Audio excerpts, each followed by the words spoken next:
You are listening to The Cheap Seats. What the hell's going on out here? Brought to you by Agamemnon Self-Defense. Now, here are your hosts. This is the end. The absolute end. Steve Willis and Steve Desmond.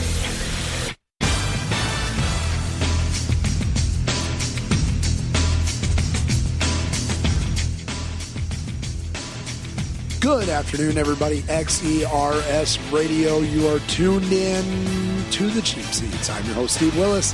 Alongside me, NIU's very own Steve Detterman, donning the Brett Favre New York Jets jersey. That is right. Brett Favre, of course, going to be inducted in Green Bay Packer Hall of Fame. They'll put him up in the old circle there, and they're bringing him back to Green Bay.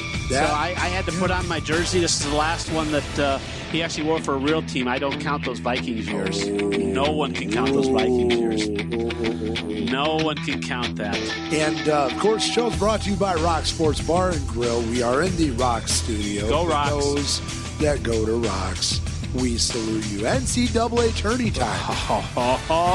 You got your bracket ready. Smack in the middle of March Madness, and I am so excited. This is my favorite time of year as a basketball fan. And I love it. I'm so excited about the first weekend is so spectacular. Well, it is. And the only thing that makes it better is actually watching the Final Four and watching the championship afterwards. Of course, if you notice, I sound a little different. I'm playing hurt today. I know you are, and I appreciate you being here. Yeah, well, it was too much partying last year. Happy birthday, by the way. Yeah. Well, thank you. Of course, birthday last weekend. That's I got to celebrate it by losing my voice.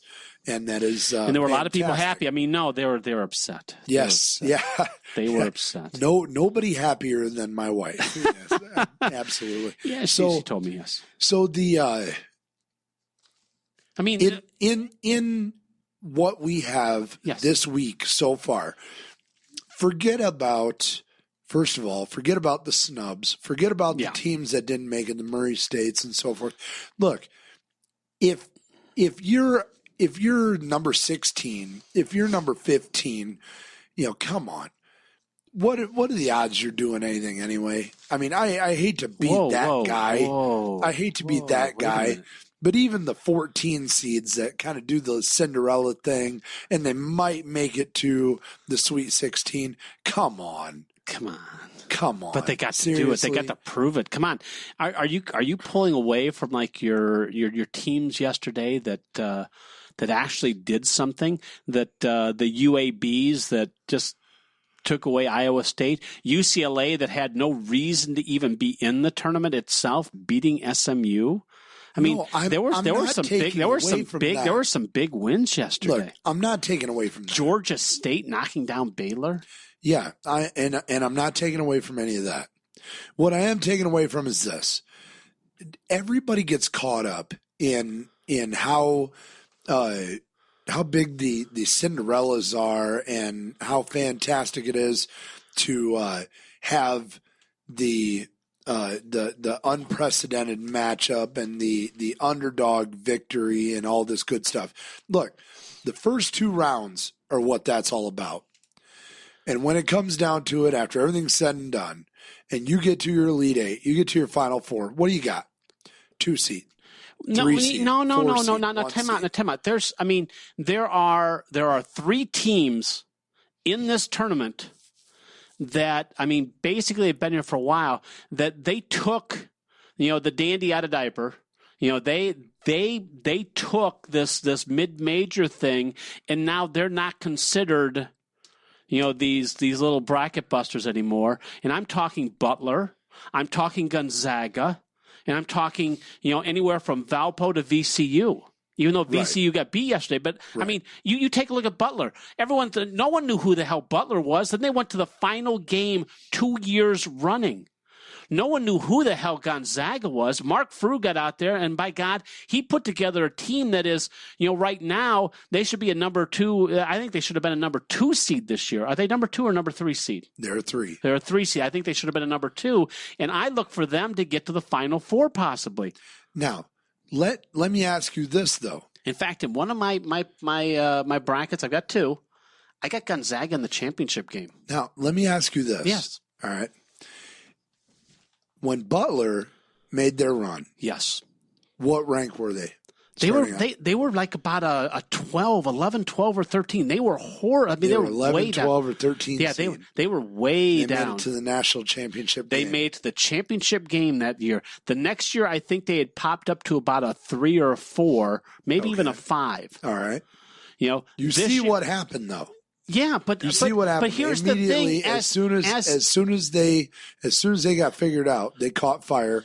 They immediately get looked at by the committee as, oh wow, they need to be taken seriously. Well, yeah, but how long did it take Gonzaga to be taken seriously? I mean, Gonzaga did it for year after year after year, and they still couldn't even get ranked in the top 20. Gonzaga was a Sweet 16 meltdown.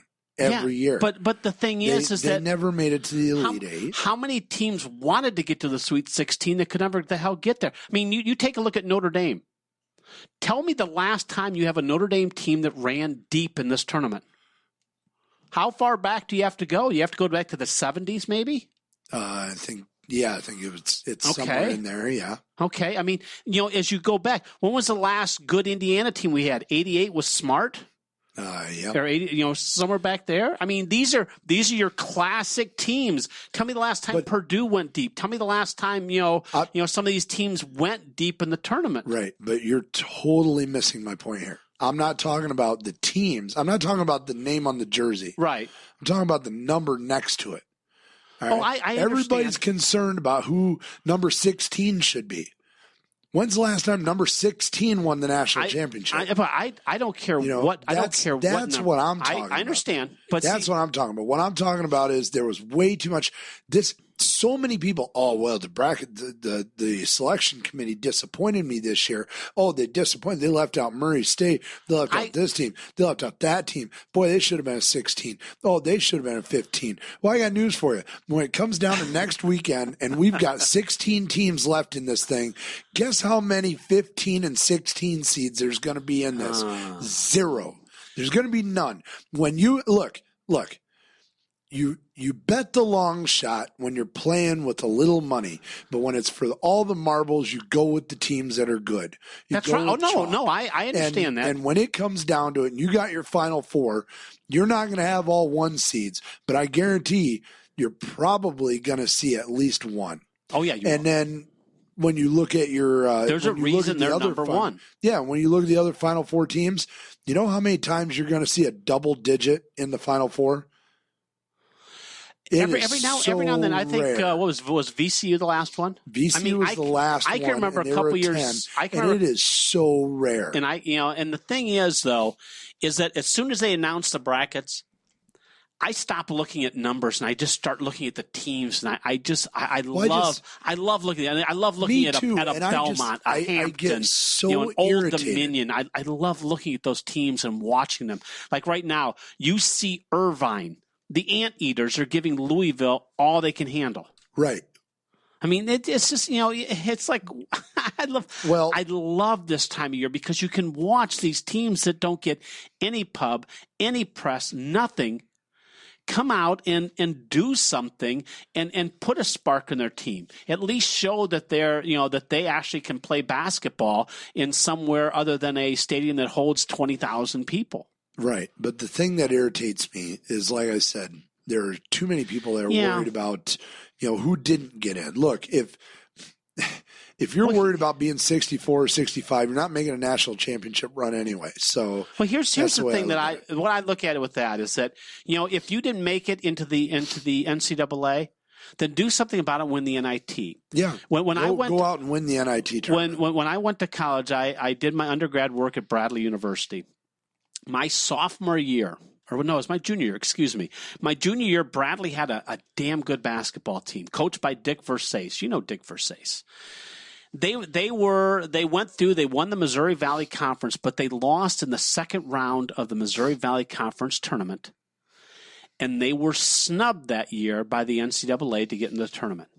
And Dick Versace was all over. He was just livid, and then just bring it up. And of course, us at Brown, we were just all the same way. How dare you not include us in the NCAA? So what the Bradley Braves did is they turned around, they went all the way to New York, and they won the NIT that year. And they sat there, and at the end, Versace says, now tell us that we did not belong in the NCAA tournament.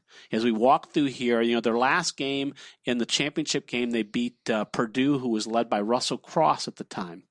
And, I can remember watching that game, and Bradley was, they went through that tournament dominant. And, it's something when you can watch it, if you're upset, Murray State, you're upset, fantastic. You know what? Go out and win the NIT then. Go out and prove it on the floor. Don't sit there and cry about it and say, oh, we should have been there, we should have been there. Prove why you weren't there and why they should have had you. I can tell you this, the next year, Bradley didn't win the conference, but damn it, they got into the NCAA. Right. So it's something to sit there and you have these teams complain and whine and moan and gripe because they didn't get in, but then do something about it. Right. Now let's talk about some of the teams that did get in for a little bit. By the way, Todd Burlage is going to be with us at the top of hour 2, 7 o'clock. Going to help kind of just point out a few things that we may have missed in the first hour, and of course, Josh Briggs will be with us at 7:30. The Briggsy man. Going to be doing his Fast Four. NASCAR. So, yeah, absolutely. And so what we've got going on right now, just kind of get people updated. If you're not watching, you're listening to us. First of all, why? Second of all, why? Yeah, why are you watching? You should be listening to us. Come on. You meant the other way around? Yeah. What? Yeah. Really? But anyway, I'd be watching. Oh, come on. I would. Heck, I'm monitoring now. Here right now. UC Irvine and Louisville, 42 seconds left, 55 all. Yep, tied up. And we'll keep you updated on that. Valpo right now, and what was that, Maryland? It's Maryland halftime, 31-27. Yep, 31-27 at the half. So, there's those are 2-13 seeds that are given a lot of trouble. And I was surprised at the ranking of the seeding of the Louisville team to begin with, because this Louisville team, I don't think they deserved a 4. I think they were like an 8 or a 9. I think they were way, way overranked than where they should have been. Oh, Louisville's way overrated. Yeah, they really were. After they lost their top player there, it was like, why are you still got them there? Why are they still there? They are a shell of what they were. Now, I saw 2 games yesterday that I was actually pretty impressed by. Obviously, the upsets. You always get this 14 seed that comes in and they pull a major upset. Obviously, we had 2 yesterday. Georgia State over Baylor. We almost had 3, 57-56, and then UAB over Iowa State, 60-59. And of those 2, which one was more surprising to you? Which one of the upsets was more surprising to me? Of the Georgia State Baylor or UAB over Iowa State, which one was more surprising to you? To me, the Georgia State Baylor game. Yeah, I agree. I thought Iowa State coming off that win against Kansas in the tourney. I just thought that I thought they were over themselves. I really did. I thought they had a letdown coming up. I thought they had peaked and they emotionally had just drained themselves, and that didn't surprise me. It was that close. It didn't surprise me they got beat. The Georgia State game, that was one because Baylor was actually impressive. I've seen Baylor play a couple times. Well, that was just surprising. Yeah, I've seen Baylor just play so dominant all year. Yes. And to go out and let Georgia State pretty much will themselves to victory in this game, because it was. Baylor shot terribly in this game. They gave so many chances to Georgia State. Oh, yeah.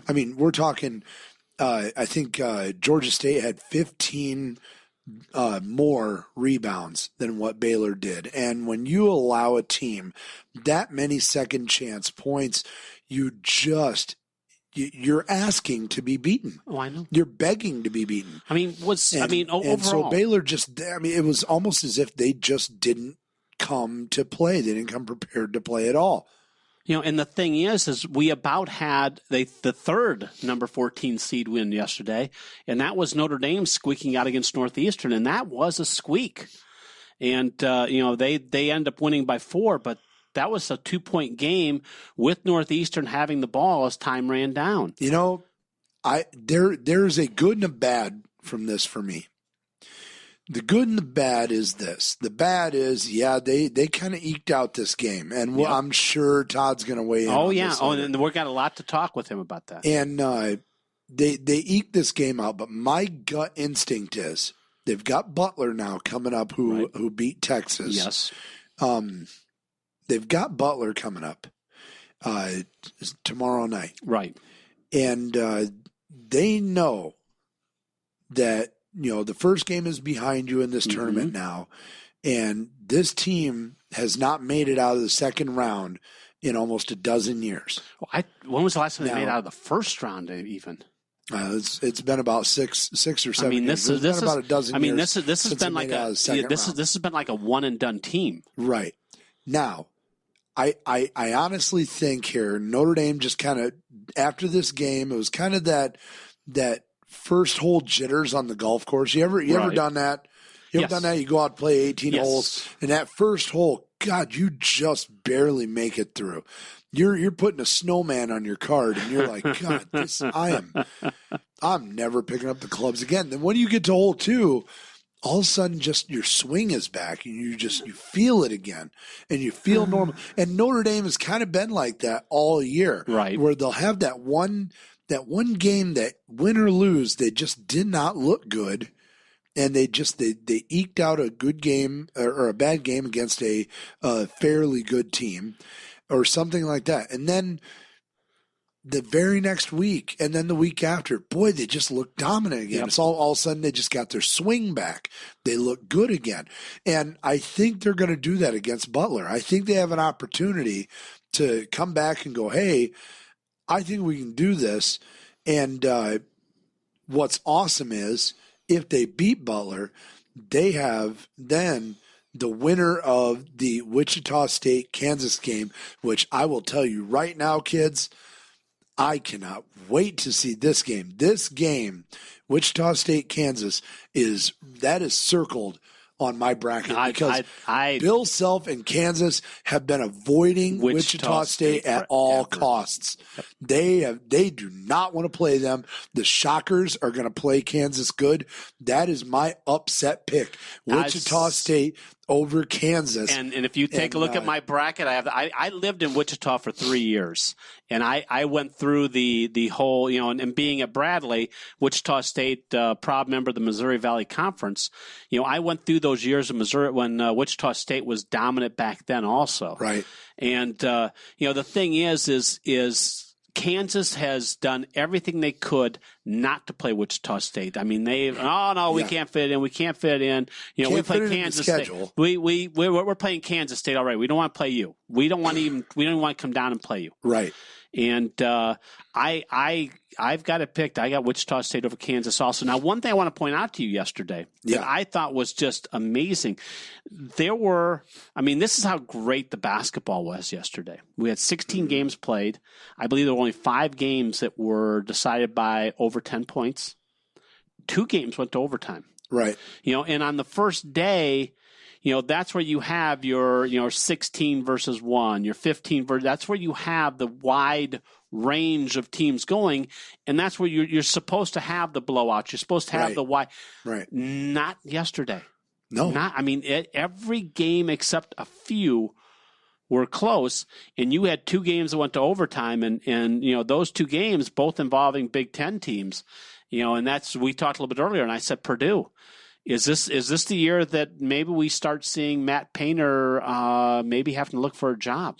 They made it there, but wow, you talk about a fold at the end. Yeah, that game against Cincinnati, boy, that really surprised me because they looked like they were ready to close it out. They were ready to move forward, And Cincinnati just, they kept driving. They kept finding ways to get to the basket regardless of what Purdue threw up against them. And they found ways to keep pressure on Purdue and just kind of slow that offense down.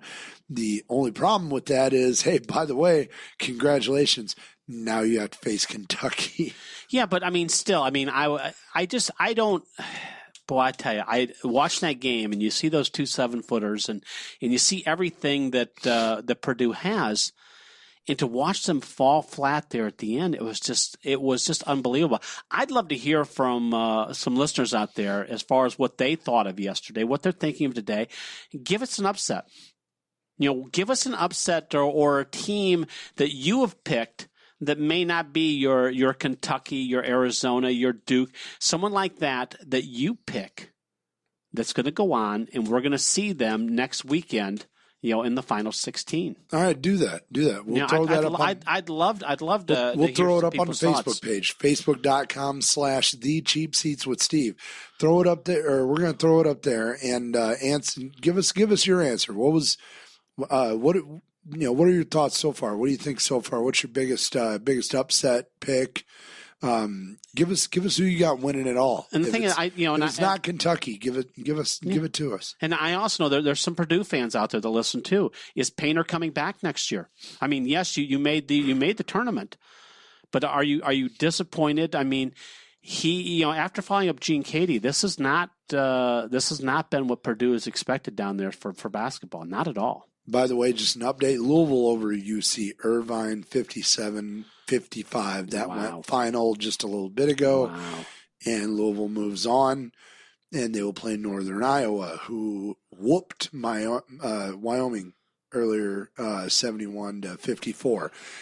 Speaking of whoopings. Yes, sir. Kentucky put a whooping down on Hampton. But there's another team that I saw yesterday that put a whooping down on their 16 seed that impressed me a lot more. And I didn't see that game, so I'm going to go by your observation, because you were talking about this as we came in. Absolutely. And honestly, they're the reason why I think Kentucky's not winning at all. And we're going to talk about that here in just a little bit. You're listening to Cheap Seats on XERS Radio. 1, 2, ready, go. 1, 2, ready, go. Hey, tune into XERS Radio and get your funk and groove on with me, Deanna, for a non-stop dance party as we stroll, hustle, bounce, and electric slide through the decades to the old school R&B, disco, funk, and hip-hop hits. If you can get jiggy with it, you better believe you're going to hear it here every Saturday night from 9 to 11 p.m. Eastern. Dance party classics from artists like Aretha Franklin, The Temptations, Shaka Khan, and the Ohio Players are sure to get you moving. And every week, I'll be dusting off some of my old 45s and 12-inch dance LPs to bring you old school jams from artists you haven't heard in a while, like Cameo, The Bar-Kays, M2May, and, well, Milli Vanilli. It's true. Listen. If you're getting ready for a night on the town or having your own personal dance party in your living room, you can pump up the jams every Saturday night with me, Deanna Lynn Bennett, on the X.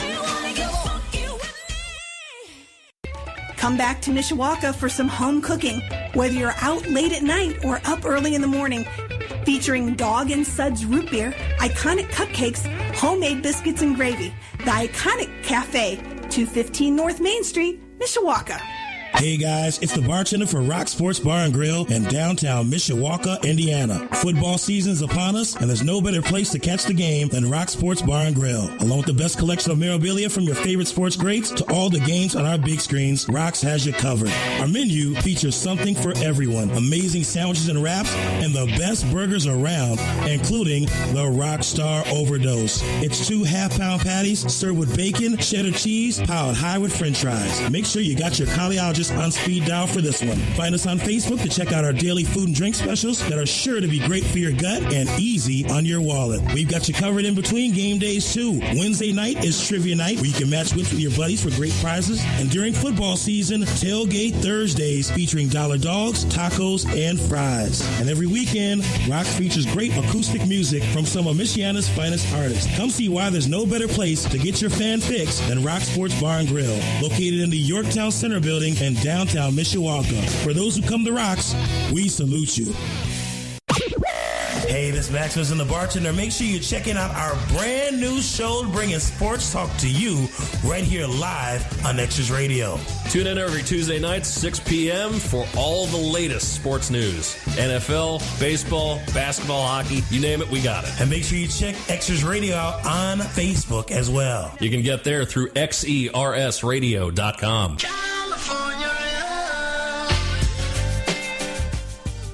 And we are back. You're tuned into the Cheap Seats on XERS Radio. And this weekend, just to get you geared up for your weekend in the area, we have got going on tonight. And that would be at the Phoenix Grill, High Life. And then Saturday, we got Trouble Walking. And if you go out to the Phoenix Grill too late on Friday night, you might have trouble walking on Saturday yourself. Cheers Pub, Friday is Guilt Trip, and Saturday, Music Meltdown. At the 5-Star Blammo on Friday, that would be tonight, Attention Deficit on Saturday. So why don't you guys step on out there after you watch some basketball and go check out the music scene out in the area. Make sure you let them know we sent you. Now, yesterday, all right, Kentucky did a good job. All right. They did it. They did their job. They did what they needed to do. They came out and they beat up on Hampton. They looked good doing it, and it looked great. They looked good. Villanova over Lafayette looked great. Villanova, first of all, they scored in the 90s. Right. All right. Anytime in college you score in the 90s, you're going to look good. But they shot 63%. From the field goal, or from 2-point, 60% from 3-point range, 11 of 22. They did that and only shot 66% field goals. Free throws rather. The big key for me here, right? Rebounding. All right, rebounding. They just blew away Lafayette, which means that they stayed aggressive this whole game. 30 rebounds to Lafayette's 18 or 19 rather. So they hit 2/3 more or 1/3 more rebounds than what Lafayette or Lafayette? I don't remember. Anyhow, Lafayette. Yeah. Yes, Lafayette. Yeah. Man, it's not just my voice. Apparently my eyes are going to. The eyes and the brain, but that's okay. Yeah, we're there. Anyhow, so Villanova they looked spectacular statistically.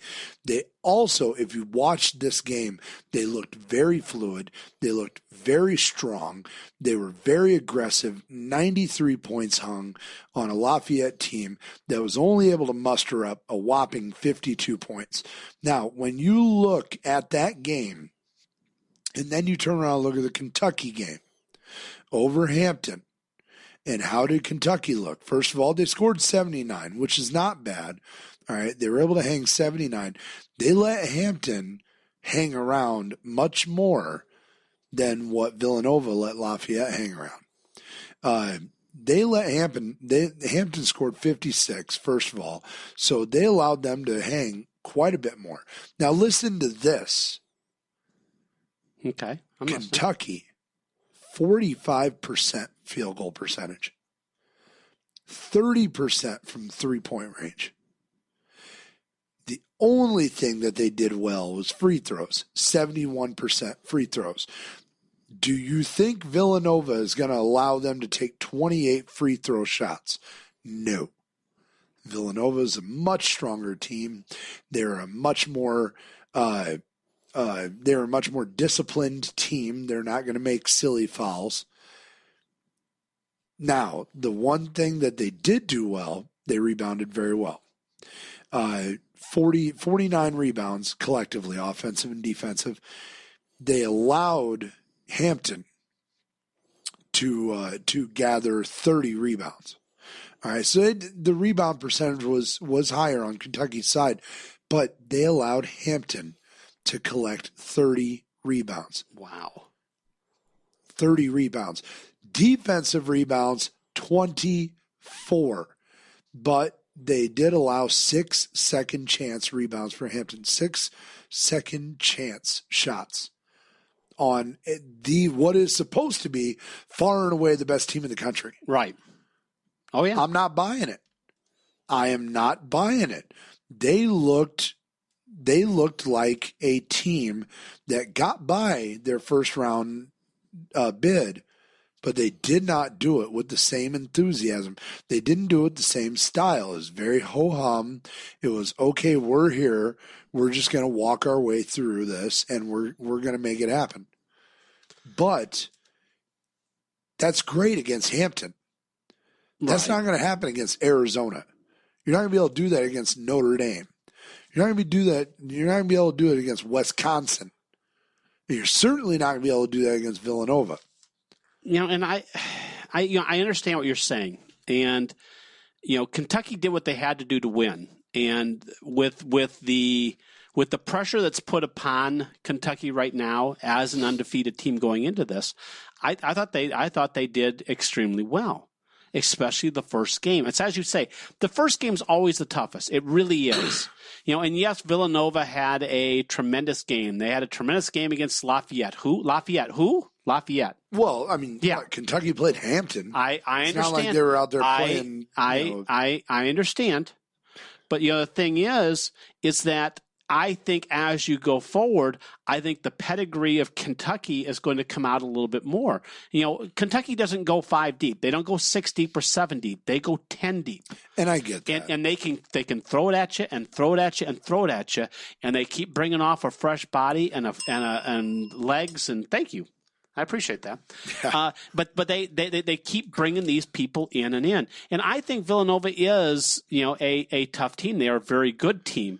But I also look at and this is the one thing I have against Kentucky, both of them. The lack of competition that they had within their conference. I don't think the Big East is a great conference. I think the Big East is a very sucky conference. Yeah, they lost their power. Yeah, it is a skeleton of what it once was. And then you go down to the SEC and tell me about the power of the SEC. There is no power there either. None. Yeah, none. In basketball, the SEC just takes a back seat to almost everybody. And that's where I take a look at least Kentucky was able to skate through their season and their conference undefeated. Villanova cannot say that. The teams to me that were the most impressive teams were the teams in the ACC, the Virginias, the Dukes, the teams that they went up against good competition every single week, and sometimes twice a week or 3 times a week, and they still won. Those are the teams I sit there and look. But the problem is that I don't think and looking at this one, and yes, it's you take. I think Kentucky is the best team out there. I just think with the thoroughbreds that they have, the ability and the talent that they have, and how they can just keep throwing them out at you. I have my 2 brackets. I have Kentucky winning one. I have Wisconsin winning the other one. And the reason I have Wisconsin is Wisconsin with Bo Ryan there. They have the big 7-footer in the center. They have some size that can rebound. They can move the ball. They play as a team. They've been there 3-4 years together. They play as a team, and they play Bo Ryan defense. I think, as far as Kentucky goes, given the fact that this is a one-and-done game. Every game is one and done. Yep. There is no best of 5. Nope. And that being the case, Kentucky plays a little too edge of the seat, in my opinion. Okay. Once again, we were talking before the show. Right. Once again, Kentucky is a team that they're perfect, but they're not. They almost got beat by LSU. Yeah. This is a team that's been taken to task, gone into overtime on several occasions. So this team literally could be just as easily a 4 or 5 loss team. Just as easily. And that's where you and I disagree because, yes, they could. But the thing is, they could, but they aren't. Every single team in this tournament, every single team in college basketball has tight games throughout the season.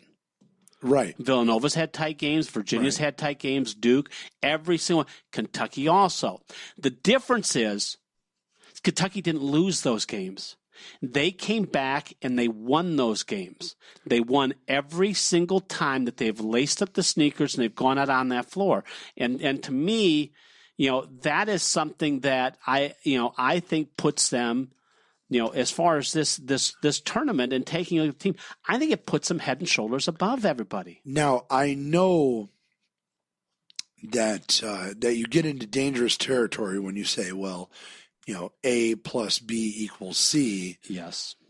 So A plus B must also equal C in every other instance, and it's not always the case in sports. But that said, sure, Kentucky is undefeated. Right. But you said it yourself. Who've they played? Their conference schedule was a joke. And of their conference schedule, there were quite a few teams that played a much better game versus Kentucky than what they had versus other quality opponents that same year. So, to me, sure, Kentucky's undefeated. Right. But as we move through this tournament, if they don't find the same sense of urgency as what Arizona did in their first round game, or what Villanova did in their first round game, or even what I honestly think like Gonzaga will in their first round game, or what Wisconsin will in their first round game, if they don't show some sort of sense of urgency, I don't really see Kentucky making it out of the Final Four in the national championship, much less winning the national championship. And I'm going through their schedule. I mean, they beat Kansas 72-40. Okay. They beat Texas 63-51. Beat North Carolina 84-70. They beat UCLA 83-44. Louisville 58-50. Those are some decent teams there. They beat Missouri 86. Out of all of those teams, the only one that really impresses me is Kansas. As far as the wins go. Louisville was actually when they had their top guy. Okay, I mean, and that's, I mean, if you take a look at it, I mean, they beat Missouri by 49. I mean, they have played some teams. It's not a joke schedule, but it's not. I mean, they aren't. I mean, the SEC is not as tough as. It's not a beefy schedule. No. But the thing is let me go and see if I can find Villanova's schedule and see what theirs is like. I would actually be more interested to see the close games that Kentucky played, the games that ended up in overtime. Okay, hang on. Those games, those would be the interesting games, because when you start looking at what Kentucky does, right, to win these games, and how close that they've kept a few games that should have been absolute blowouts. To me, that gives you almost a sense of the team is a little too loose. Okay, the closest game they had in November, they won by 19 over Buffalo, and that includes the 32-point blowout of Kansas. In the month of December, they beat Texas by 12. They beat Columbia by 10 and Louisville by 8. But then they blew out UCLA by 39, North Carolina by 14. And these are teams in the NCAA. Texas was in the NCAA tournament. They won by 12. In the month of January, Ole Miss, they won by 3. Texas A&M, 6. They blew out Missouri, blew out Alabama, beat Vanderbilt by 8, South Carolina by 15, blew out Missouri again, blew out Alabama by 15. Let's go to February. Georgia by 11, Florida by 7. LSU, they beat by 2 at LSU. That's LSU was in the tournament. That's a tough team. Other than that, nothing really close there. Arkansas, who was also ranked, they were number 5 seed, blew them out by 17, in February. In March, they beat Arkansas again. They beat them by 15 there. And the other close game they had, they didn't really have one. At Georgia, they won by 8. So not really a lot of close games there. I mean, there were some, yes. I understand that. But remember that Georgia game went to overtime too. Okay. So there are a few games that they did walk away, just blowout winners. Right. But you're going to have, every good team is going to have those blowout wins. Right. But like the LSU game, that was a very scary game, and that game, honestly, was one bad call away from going LSU's way. So, and I'm not going to put the game on the call because I don't do that. But at the same time, that's how close it was. It was literally a call away from changing hands. So, they have flirted with fire. That's what I'm saying here.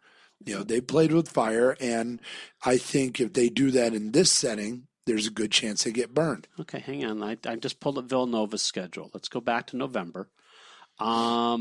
Beat Lehigh by 11. They beat Bucknell by 7. They beat Michigan by 5, and this is not a good Michigan. They beat VCU by 24. Okay, so that was their Kansas game. They beat, they played the South. They beat Butler by 12. That's about it I see in December. January, you get your Seton Hall, St. John's, DePaul, Xavier, Penn. They lost to Georgetown by 20. They lost to Seton Hall by 5. Okay. Let's go to February. Beat Providence by 6, beat Butler by 3, beat Marquette by only 11. Xavier, they beat by 12. Xavier, also an NCAA team. As we get into March, Providence, they beat by 2. So, they've had some close games also, but they also had some pretty bad losses. Or I should say two bad losses. That they did. They did beat Butler twice. They did beat Xavier twice. Right. Okay, but and as you take a look at them, I take a look at those other teams as we talked about. The Big East is a shell of what they used to be. They aren't even close. Right. The Big East used to be the conference. Right. That's the Big East started ESPN way back when I was in college. That's what got them going with Sleepy Floyd and the whole Georgetown Hoya thing and everything else. Right. Now it's nothing. And like I said, I take a look at those two teams, and yes, Villanova had a very, very impressive first game. And I expect them, because I don't think their region is all that powerful. I don't think it's all that tough. But I expect them to get, to the Elite Eight. I have no problem with that. Final Four, I do believe I have them picked in the Final Four. Who else is in their region? Oh boy, I'm looking right now. Not really a whole lot. No. Who is the number 2 on their side? That would be, boy, this is a bad screen to look at. I'm sorry. That'd be Virginia. Virginia. Okay. Virginia's their number 2. Okay, and I think which they beat Belmont 79-67. Really, as far as in the East bracket, which is where Villanova sits, NC State, which they've got to play next, that's going to be a tough game because NC State is remarkably good. Louisville's up and down. NC State is remarkably good. Well, okay. Without They're not Villanova level. They're not Virginia level. No. But they're surprisingly good. Yes. Okay. Nobody. When you say remarkable, I'm going, okay, my God, where did they come from? Remarkably is probably the wrong term. Surprisingly good. They will, if I like that if one. they catch you sleeping, watch out. Yeah, they're not a bad team. Michigan State, not a bad team. Not as good as what. No, but I think Michigan past. State's going to surprise some people. Oklahoma, pretty good team. I don't buy into the SEC. I don't buy into Oklahoma. I don't buy into Oklahoma State. I really didn't buy into Iowa State that got beat.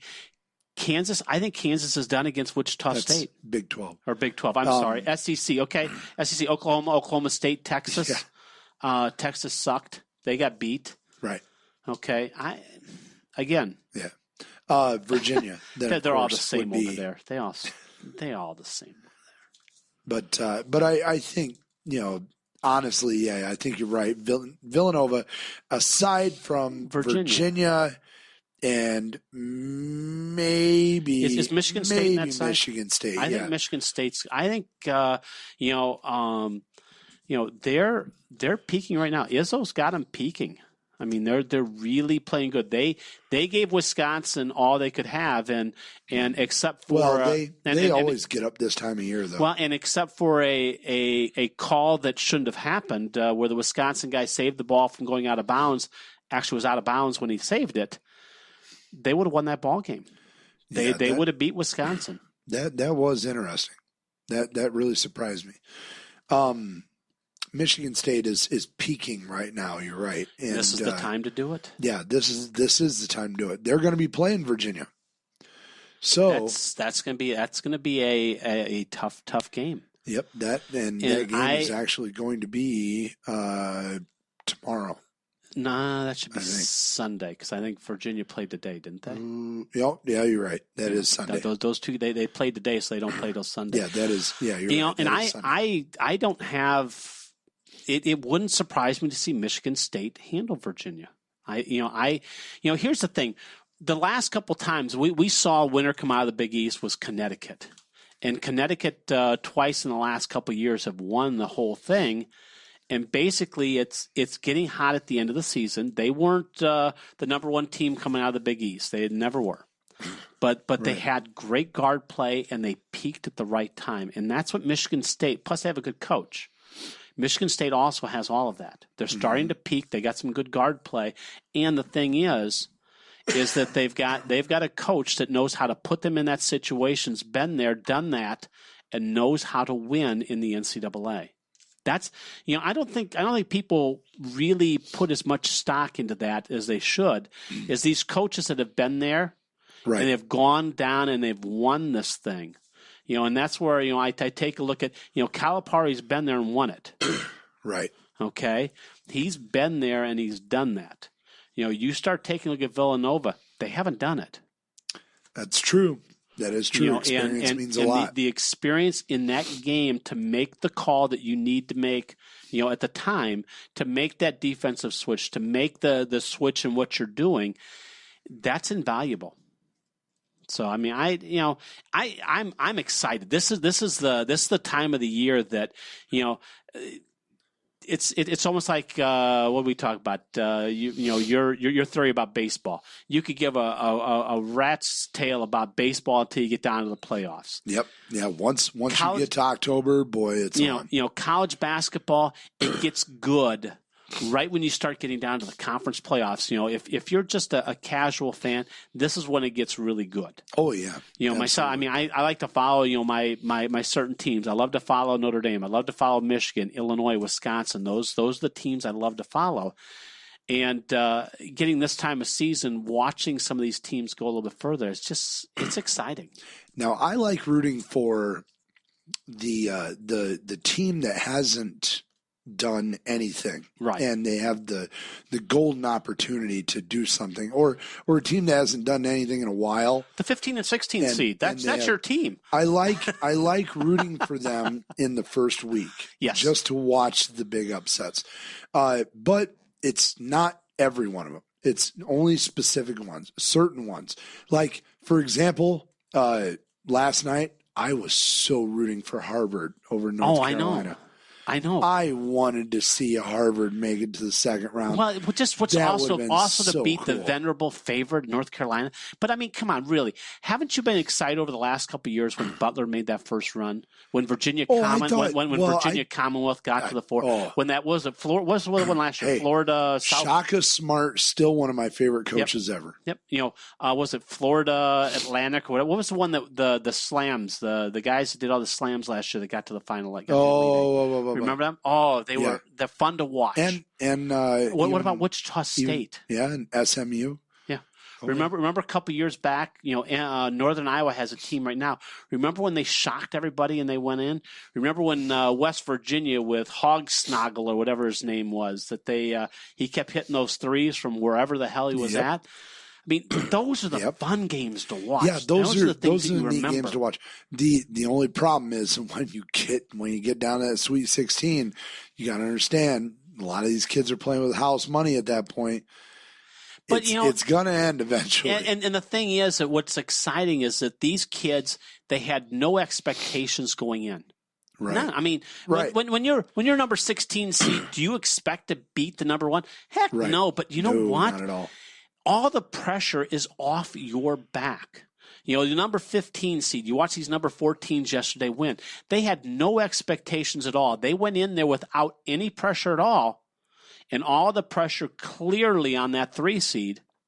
And now it's a game. Now it's a ball game because we got nothing to lose. Right. If we win, we're heroes. If you lose, just think how many people are going to be disappointed calling you just losers.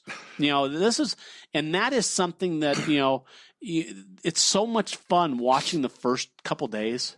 Right. Because you have that story. You have the story of the 3. Speaking of the first couple of days, all right, so now that we are about 2/3 of the way wrapped up with the first round, or they're going to call it the second round or whatever it is. I don't understand that. It's still first round. Yeah, if those first 4 games aren't playing games, I don't understand. Anyhow, I didn't like the add into the play-in games anyways. I thought that was stupid. Yeah. Anyhow, so if anything, we go into this next round, there's a few games already set. Yes. All right, we're going to take Wichita State, Kansas off the board because you and I both cannot wait. We can't wait to see that game. That is the game that I will not miss. We'll take that off the board. Yes. We're going to play a little game of either or. Okay. We got 5 minutes before the break. Okay. We'll play a little game of either or. You shoot them at me, I'll tell you. Would you rather watch Kentucky, Cincinnati, or Butler, Notre Dame? Butler, Notre Dame. All right, that's not even a doubt there. Yeah, I say that was a little too easy. All right, Villanova, NC State, or Northern Iowa, Louisville. Wow. You can only watch one. Pick one. Northern Iowa. Iowa, you know why? Because I want to see Northern Iowa play. They have just, after watching that, did you watch that Wichita State, Northern Iowa? We talked about that. Yes. Wichita State. Yeah. After watching that game, don't you just want to watch them play? Yeah. Oh, yeah. So, yeah, very much so. They got a lot of heart. They're a great team. And, there's a lot of fun to watch. Yes, they just are. Tons of fun to watch. Okay, Northern Iowa, Louisville, or Michigan State, Virginia? Wow. I'm going to go Michigan State, Virginia between those two. Okay. Basically because of the tie close with Michigan State. But I think that is going to be a classic game. I think that's going to come down to the end. I think it's going to be neck and neck all the way. All right, couple more before the break. Okay. Here. Utah, Georgetown, or UCLA, UAB? I don't want to watch either one of those games. Come on, you got to pick one. Okay, give them to me again. Either Utah versus Georgetown or UCLA versus UAB. The first one. I watched Georgetown play. Now, see, for me, that one's UCLA. I've agreed with you up to this point. For me, that one's UCLA because UCLA, for some reason, this time of year, they get good. You just keep thinking about Tyus Edney with the 4-second run from one end to the other with the layup to take him to the final. I love that. Isn't it great? I mean, when you can start thinking of specific plays, it's the NCAA tournament. Oh, you know it. All right, 2 more real quick here. What we got? Arkansas, North Carolina, or Xavier versus Georgia State? Arkansas, North Carolina. Let's see that one. All right. I want to see Arkansas beat them. Arkansas, North Carolina, or Ohio State, Arizona? Ooh.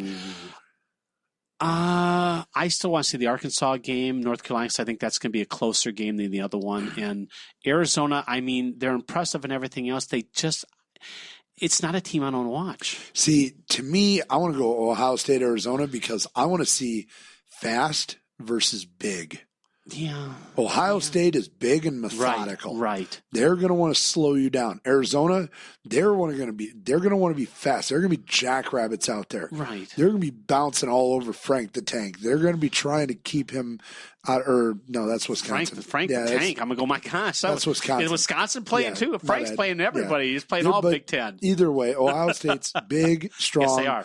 They're going to want to stop Arizona from going up and down the court as quickly as what they are. And Arizona is they're very physical. They're so fast, so physical, freakish. They're gonna run screens. I mean, it's literally gonna be like watching a giant, but it's versus just this small, agile like ninja. But it's gonna be so awesome. But it's Arizona, and being on the East Coast in the East Coast time zone like we are, you don't see a lot of Arizona games. You just don't because of the time they play. And I just I know. I don't know. Hey, remember, I get up at 3 in the morning. I know you. This game is still going. I know. This game's still going on when I'm up. It is. What's the next one? That was it. Oh, that was okay. it. That was all of them. So I mean, out of all those games, which one are you looking forward to the most? If we got to take Wichita State, Kansas away. Out of all of those, and take Butler Notre Dame away too, because that's local. Yeah. Out of all those, I think. What do you think the best game's going to be? I want to say Northern Iowa, Louisville. I must say Michigan State, Virginia. I don't think that game is going to be anywhere near as good as what a lot of people think. I think Virginia's going to be a lot tougher. Anyhow, you know who we need to ask about this? We need Todd Burlage. Yes, we're going to have Todd Burlage here in about 2 minutes. You're listening to Cheap Seats on XERS Radio. Geneva Magnus loves XERS and Life is Art, also with Chris and Gint.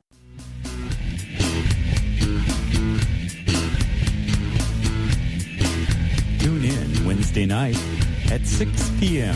for Through the Deep Tracks with Bill McDonald.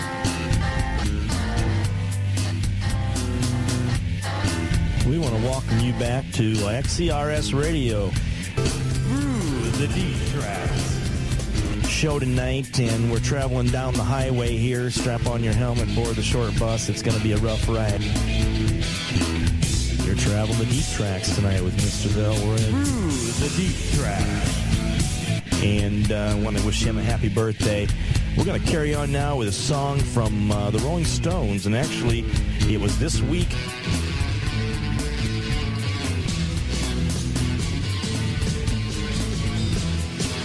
And a happy birthday this week. He just turned 62 this week.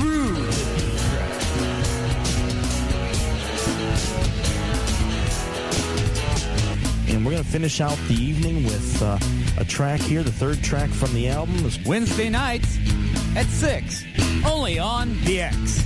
XCRSradio.com. Through the Deep Tracks.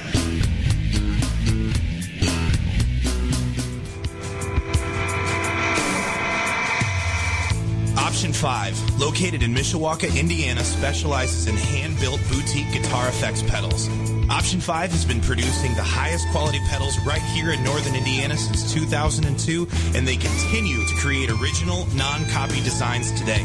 Option 5 is not simply tweaking popular pedals and then slapping their name on them. They're producing groundbreaking effects designed for guitarists of all styles. And Option 5 doesn't just build cool pedals. They provide top-notch repair service as well. Option 5 repairs pedals and PA equipment, can modify and retube amplifiers, and service or repair Hammond organs and Leslie speakers. If you're looking for the highest quality effects pedals and the best in repair and customer service, check out Option 5 in Mishawaka at 1126 East Jefferson. Give them a call at 574-255-6539 or online at option5effects.com. That's option, the number 5fx.com. Option 5. Let tone abound. Tired of the same old story? Getting promised all this big meat only to find out it's just the same old average helping? You need someone that can satisfy all your cravings. You know what she needs? She needs some Scoobies. Scoobies. Oh, yeah. Scoobies at 223 North Main Street in downtown Mishawaka can satisfy all your cravings with freshly made subs, pasta, sandwiches, and even homemade cheesecake. Cheesecake, too? I think I'm in love. And you'll be in love with the great menu that Scoobies has to offer with specialties like their very own chicken, bacon, and ranch sub. And right now, for the summertime, Michiana's best-tasting Chicago dog featuring a quarter-pound all-beef hot dog. That's more than a mouthful. And if you need something to wash down all that meat, mention you heard this advertisement on XCRS Radio and get a free drink with any purchase. Ladies, you won't be disappointed with this 7-inch. That's Scoobies, downtown Mishawaka, home of the biggest 7-inch around. We're going at it tonight. And we are back. You're tuned in to the Cheap Seats on XERS Radio. Just to give you a quick update as to everything that's going on. The game has started for Oregon and Oklahoma State. They are tied up at 14 right now. That's there's 13 minutes left still in the first half there. But the bigger game, Valpo just tied it up over Maryland. Number 13 Valpo and number 4 Maryland going at it 49 all.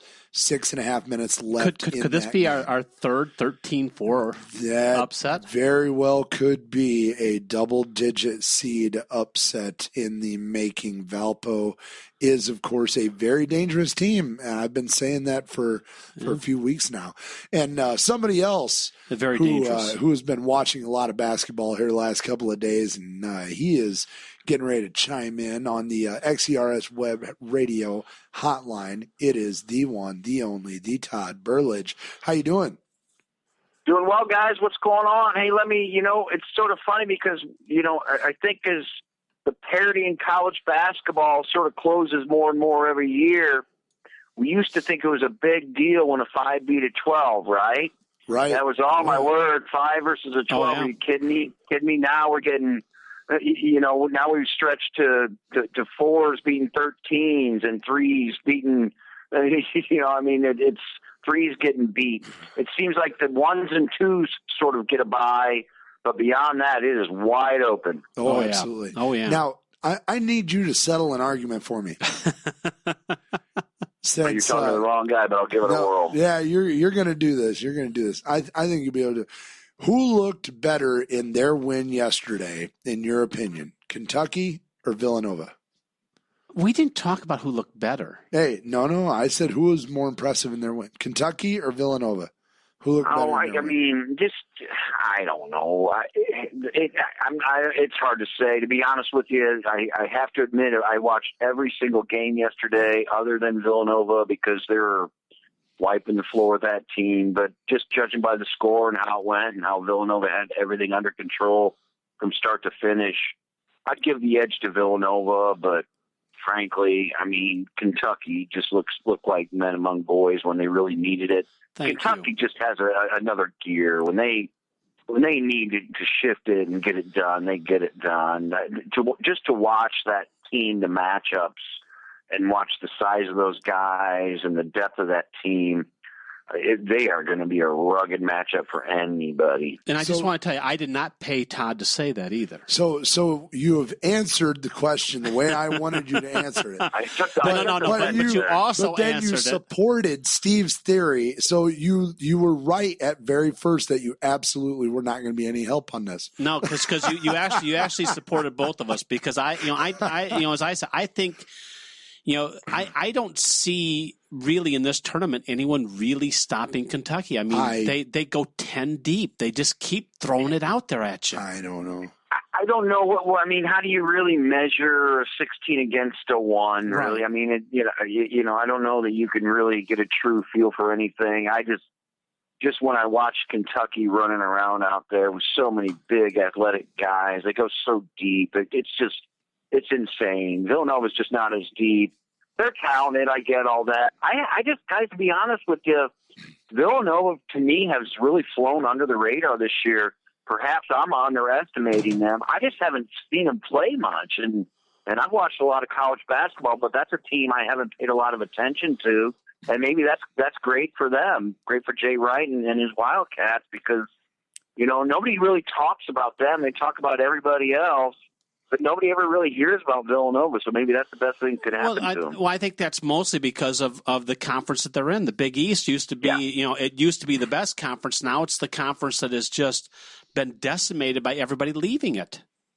Yeah, very much a forgotten conference for sure, but obviously a talented program. I just don't know anything about them, guys. I haven't seen them play. Number 1 seed, had no problems, no issues yesterday. So, I always feel like, even, and we'll obviously get to Notre Dame here, struggled some, didn't play well in spots, but I always feel like, especially outside of the first 2 seeds, they're not going to get beaten. But 3 and beyond, if you just get to that, if you can get through that first game, I think everything levels out now. Okay, the arena, what you're up against, and then everything sort of settles down. I think that's the case for Notre Dame and a lot of other teams. And, it goes to Baylor getting beat, Iowa State getting beat, getting upset, a couple 3 seeds getting upset there. They couldn't get through that first wave. And you come in with teams with nothing to lose, man. They don't care. They're going to let it all hang out. All the pressure's on the higher seed or lower seed, however you want to look at it. And it happens every year, but yesterday was a really special day for college basketball. A lot of fun to watch. Yeah, actually, you echoed something that I said earlier, and I likened it to the first hole on an 18-hole golf course. You kind of, if you make it through that first hole, whether you throw a snowman on your card or you shot par, the second hole always seems to go better. You always seem looser. You get that swing, and to me, it looked like Notre Dame yesterday. They had this. They didn't look like they were really comfortable in this game, albeit they won. And now I think going up against Butler, they're going to feel a little more loose, a little more relaxed. Hey, we're out of the first round or second round or whatever you want to call it, and we're ready to go in and we're ready to do this thing. They're going to be more comfortable. Like you said, they know the arena now, and they, everybody remembers that vision from Hoosiers where they're measuring the basket. We all understand the courts are the same size and all that, but it is different when you're not playing at home. You're not comfortable with everything around you. They kind of have that, they have had a chance to feel their surroundings, and I honestly think we've seen the worst Notre Dame's going to play in this tournament. Yeah, I sort of made a list, and I totally agree with your assessment there, and it just went to show. I mean, with all the close games and all the upsets yesterday, it goes to show, you don't know the surroundings, and again, the lower seed, nothing to lose, and these are good basketball teams. I can't believe some of the players. I was watching that little bit of that Irvine game today. What is that dude all about for Irvine? That African dude. What is he, 7'10" and 350 pounds? What in the hell was that? And he's still got a growth spurt coming. Think about that. Oh my word! That was just like I had to show my kids that just for some parent time, because then I kicked them out of the room. But when I watched Notre Dame play Northeastern, I was very much worried about the early start. Notre Dame has not performed well, really, in the Mike Brey era in those sort of noon starts. They had the first game of this entire round, and they showed it. The things I liked about them, they only shot 6 threes and only hit 2 for the game, which is obviously not the MO of Notre Dame, but yet they survived that. And they won the game against Northeastern with defense. Again, not a Mike Brey trademark at all, but they locked down on defense. Demetrius Jackson was fabulous when it came to that way. I like those two things. And then also, it was interesting to me that Notre Dame, and we talked about this, Notre Dame was the fourth of the number 3 seeds, and which I thought was kind of a crime. It's why they ended up in the Kentucky bracket. While 2 of those other 3 seeds that we talked about, Baylor and Iowa State, both got clipped. The things I didn't like about Notre Dame were the tight start. You can't, you're going to get into better competition here. You can't start sluggish like that. You have to make better foul shots. What were they, 13 of 18? Yep. They missed 2 front ends of 1-and-1s. You can't do that. And while Zach August had a great game, ultimately, numbers-wise, he can't keep getting in foul trouble with stupid fouls. So those were a few of the concerns. Some things I liked was they were able to sort of win out of character. But the things I didn't like was you have to play the entire game. You can't have these sluggish segments that they did yesterday. And August has to stay out of foul trouble. He can't keep picking up these stupid fouls. Well, I think the other thing, that was just disappointing, Connaughton just disappeared. He disappeared the whole game. And then, defensively, even offensively, the rebounding, where there was nothing. They looked like they didn't know what a rebound was yesterday. They gave so many second opportunities to Northeastern that, I was surprised at the end that it just did not, that they didn't lose it there.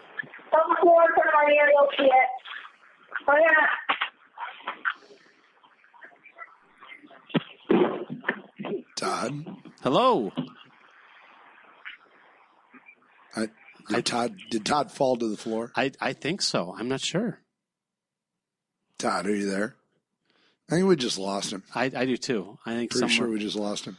So, but that was the big surprise to me is that Connaughton disappeared. He didn't score. And this is a guy that's given you double-digit points. And then the rebounding edge, they were hammered on the boards. Oh, maybe we can get him back.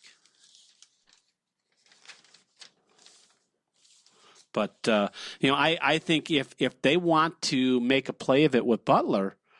Hey, there. Todd? Hello? No.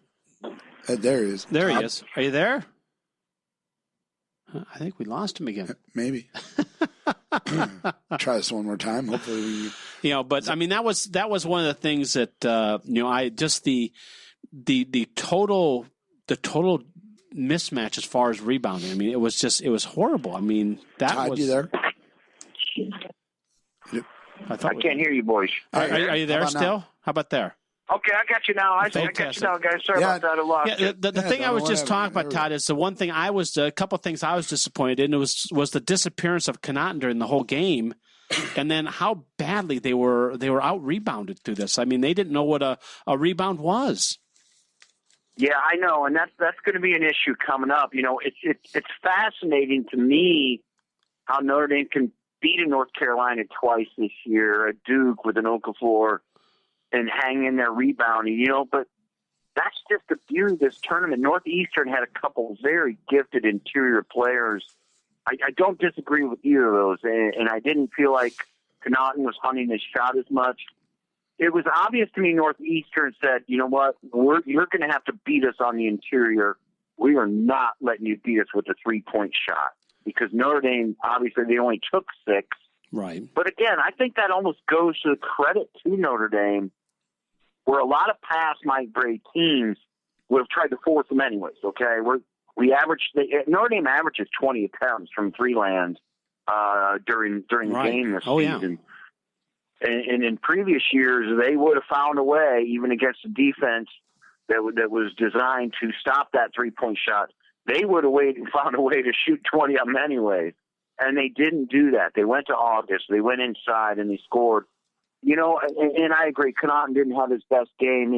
Maybe there's a blessing in disguise there, because he rarely has back-to-back bad games. But, like I said, one of the things I liked is that they were able to win this game without relying on one of their strengths, and that was 3-point shooting. Actually, the two three-pointers made, it was a season low this year. So they got out of there, and at this point, You guys know better than I do. Style points matter for nothing, man. Survive and advance. Look what Louisville did. And Patino said the same thing. He's like, it was ugly as it can get, but we move on. Oh, yeah, absolutely. And now Notre Dame moves on. They're going to face Butler, who, of course, they upended Texas 56-48, kind of a defensive game. Pretty slow-paced. Does this, the fact that it's an evening start for Notre Dame on a 2-day turnaround, you have Notre Dame, who is a little bit more of a a play running team. They don't kind of play off of their heels like Butler does. Is that advantage Notre Dame right away, or do you think they the lack of having a chance to study Butler may end up working out for Butler's favor? I think it's a huge advantage. That game won't start. It's scheduled for 9:40, but it'll be closer to 10 o'clock when that starts. I think that's perfect for Notre Dame. They've always done their best work. As a matter of fact, when they drew the ACC tournament out, and Notre Dame sort of drew that late line that every game they played was going to be late, I thought that would definitely work to their favor, and obviously it did. It gives them actually some extra time now to prepare for Butler. You go from playing the very first game of basically the tournament, if you want to call it that, if you throw out the play-in games on Thursday, to now essentially one of the very last games on Saturday. I think it gives them a little extra time to rest their legs. It coaches a little more time to prepare. I think it very much works for the higher seed's favor in this case. You know what? To be honest with you, I watched that game. I wasn't overly impressed with Texas or Butler, but I have to say, matchup-wise, and this tournament is so much about matchups. Texas was so big and so long on that interior. When I thought about matchups, I'm like, man, how's Notre Dame going to handle these guys, these giant men inside? Well, they don't have to. So I think matchup-wise, Butler is a much better situation for Notre Dame to deal with. Now they get extra time. I honestly expect Notre Dame to play very, very well tomorrow night. And I think for the first time in 11, 12 years, I think the Irish will get to the Sweet 16. I think they're going to play well. I think they have the jitters out of the way now, and all the playing fields are level now once you get to that second round. And now I think the tournament really starts. You sort of survive that first round if you're a high seed, and now you can kind of show your wares. And I think that's where Notre Dame stands, and I think they'll do it. Now, this also is a Butler team that's not this isn't the Butler team that went to the championship game 2 years running where they kind of snuck up on people and snuck up on the whole nation there.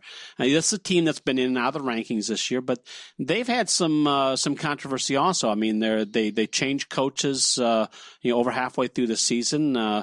They've been in and out. They played in that Big East against Villanova. So I mean, what does Notre Dame get to expect to see from this Butler team that's been tested a couple different times during this season? I think I just really like the matchups.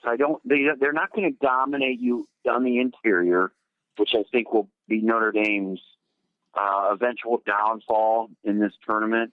Hopefully it's when it comes down to they have to play Kentucky. And when you take guard for guard, the way Demetrius Jackson's playing, the way Grant's capable and can play, and obviously an All-American, I'll take Notre Dame's guards over Butler's guards any day of the week. I think we can all agree on that. Yes. And then, on the interior, kind of a wash. Nothing blew me away by the front line of Butler. So I think it will come down to guard play. And when you have an All-American and, in my opinion, a guy in Demetrius Jackson that is absolutely playing as well as any guard in America, I don't think he's getting enough love, to be honest with you. This guy has just been fabulous. He won the game for Notre Dame last night or yesterday. Well, I think in the last couple of games, he's outplayed Grant. I mean, he really has. There's no doubt about it. I actually texted Mike Bray after they won the ACC because I was surprised that Demetrius Jackson wasn't named to the All-ACC tournament team. Astoria made it. Connaughton made it. And then Grant ended up the MVP of that tournament. And I texted Bray. I said, man, I thought Demetrius Jackson was the MVP of that tournament. And Obviously, he rode the fence on that text, but he said you certainly could have made a case. But it's kind of a lifetime achievement award, I guess. He's playing the politics I think just right. Demetrius Jackson has consistently outplayed Jaron Grant through the ACC tournament and even going back to the end of the regular season. Grant has had his moment, including the ACC championship win against North Carolina. He was fabulous. He was fabulous in spots yesterday when they needed him against Northeastern. But I think consistency from start to finish of games, I think Demetrius Jackson has really been the rock of this team for probably about the last 10 games. All right. Now, if Notre Dame does make it past Butler, they end up playing the winner of what Steve and I are both just on the edge of our seat waiting to see over this one, which is, of course, the Wichita State-Kansas matchup, the matchup that the Shockers have wanted for years and Bill Self has been trying to avoid. Have you given any thought to this game and obviously how big of a game that's going to be once you saw that matchup is going to take place, and your thoughts on that? Let's put it this way. Speaking from a Notre Dame standpoint, I hope that the 2 seed holds serve, because as a Notre Dame follower, I would much rather play Kansas than I would Wichita State. Wichita State is that nightmare matchup that nobody wants. Athletic, fast guards that can shoot, and just tons of length. I keep using that word because it's always been a key word when it comes to Notre Dame. Length. Wichita State, oh my word, those guys, their arms hang down to their knees. They're athletic. They're amazing. They are fun to watch. It's a great basketball team. And Kansas, they just kind of muddle along. I'm not in love with this Kansas team right now. I'm just not. I know they played well today. And neither one of us are. And whatnot. But you know what? I think Notre Dame can beat either one of them. But at the same time, I would rather take my chances with the number 2 seed than I would the number 7 seed. That's kind of weird to say. And I agree with you. And I think Steve does too, because the thing is that matchup wise, I agree with you. Notre Dame would match up against Kansas, and this is where you would really hope the seeds would hold true. But boy, I tell you, that Wichita State team is a tough team, watching when we watched that, tough. And a couple weeks ago, watched that Northern Iowa Wichita State game. I wouldn't want to face either one of those teams. Hey, I'll tell you right now, if Van Fleet is not the best guard in the country right now, I don't know who is. I mean, really, he is playing the best out of any guard in all of college basketball. And I think Connecticut has shown over the last couple of years how great guard play can take you right to the championship. Oh yeah, how important it is, really. Yeah, and I think it's funny because you can't. What a lot of us fans try to do, and it's logical. We sort of apply what we saw in the first game of the tournament to the second game of the tournament, and they didn't play well. They struggled here. They struggled there. It just doesn't matter. I mean, I just think teams really hit their stride in the second round of this tournament. Third round, whatever the hell you want to call it. Why do they have to do that and confuse us? I don't know. But you guys, everybody knows what I'm talking about. Yes, yes. We already talked about how those playing games. Ultimately, it's about matchups and then gaining your momentum, and it just does not matter. All these teams are so good, and it's just amazing. Again, I watched Irvine play. Belmont was in that thing all day today, and obviously all the upsets yesterday. And today hasn't been as crazy yet, but a long way to go. Yeah. I mean, Indiana, they played well today, had that thing under control most of the time. But just because Indiana led that game most of the time doesn't diminish my respect and appreciation for how good Wichita State is. That is for sure. Well, I think we're a lot of people expect teams just to come in here and win by 20. because of seeding. Well, that you can't look at it that way. No, because some of these teams are seeded way lower than what they should be. But the thing is I don't think at this time of the year you can even consider downplaying guard play at all. I mean, name the last team that won the NCAA with a dominant big guy. Right. I mean, you really can't. I mean, how many championships did Patrick Ewing win? None. Didn't Emeka Okafor get one with Connecticut? No, I don't think he. Well, okay. No, I don't think they made did. it to a Final Four. No, they didn't win. They didn't win. They didn't win until they had the two guards. Yeah. Yeah, right. They won with the guards. Yeah, you're right. It was their guard play that got them to both of them. Louisville won with the guard play. For sure. Which is exactly why I think Duke is not going to make it through the Final Four if they make it to the Final Four. They have some nice guards. They're good, but they don't rely on them. They rely on that low post, and if you don't switch, well, then maybe that's why Notre Dame has a shot.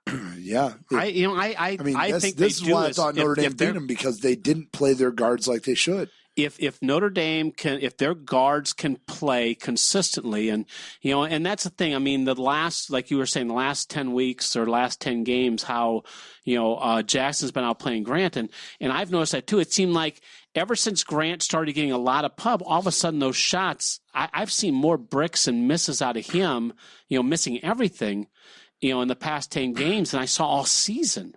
And what's weird, Steve, is once all said and done, though. And I don't know how to explain it, because I totally agree with you. But once the game is over and the stat line is done, his numbers always look pretty good. Yes. It's sort of a weird. You know what I'm saying? It's sort of a weird explanation there. I know exactly what we're saying, because you look at he's still getting the double-digit points, and only 8 two turnovers, and but it's always that one time where you watch him go in and he throws up that brick at just the wrong time, and you're just going, where did that shot come from? And then he follows it up with another one, and then all of a sudden he gets bailed out by Vestori, he gets bailed out by Connaughton or someone else that makes a big three, and you forget about that. But yesterday, when they needed his offense, he hit 7 shots in a row. Yeah. Well, that's the thing. He scored 14 straight for Notre Dame during that time when they were looking sluggish and had nothing going on. He went 7 for 7 and took the game over. He is if he drives, he is the best guard out there. When he takes the ball and he takes it to the hoop, I don't think anyone stays with him. I really don't. Okay. He's hard to figure out. I totally agree. I know he's kind of weird, because he'll just go 10 minutes without you even knowing he's on the court.